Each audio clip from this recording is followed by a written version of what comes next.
পাঁশকুড়ায় সরকারি হাসপাতালের স্বাস্থ্যকর্মীকে ধর্ষণের অভিযোগে গ্রেফতার ঠিকাদার সংস্থার কর্মী। অভিযুক্তের মাথায় কি প্রাক্তন বিএমওইচের হাত?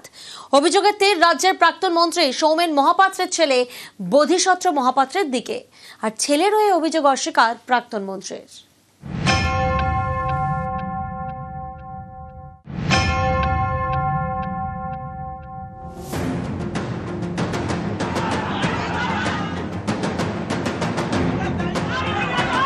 পূর্ব মেদিনীপুরের পাঁশকুড়া সুপার স্পেশালিটি হাসপাতাল, এই সরকারি হাসপাতালে এক স্বাস্থ্যকর্মীকে ধর্ষণের অভিযোগে গ্রেফতার করা হয়েছে ফ্যাসিলিটি ম্যানেজার জাহির আব্বাস খানকে। হাসপাতাল জুড়ে জাহিরের মাতব্বরির গল্প।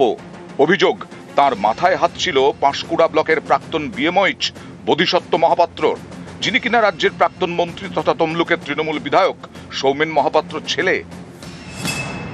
পাঁশকুড়ার বিএমওইচ হওয়ার আগে এই সুপার স্পেশালিটি হাসপাতালের চিকিৎসক ছিলেন বোধিসত্ত্ব মহাপাত্র।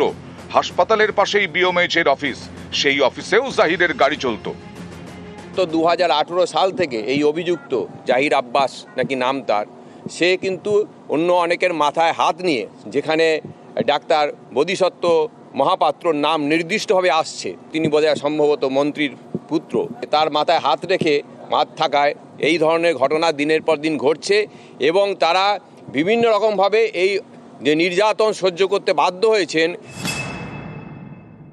আমি ওপেন চ্যালেঞ্জ ছুঁড়ছি, আসলে পলিটিক্সটা করার জন্য এখানে ওনারা এসছেন।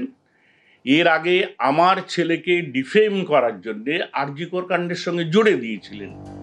সরকারি হাসপাতালে স্বাস্থ্যকর্মী, নিরাপত্তা কর্মী নিয়োগ করে একটি বেসরকারি সংস্থা, সেই সংস্থারই কর্মী জাহির আব্বাস খান।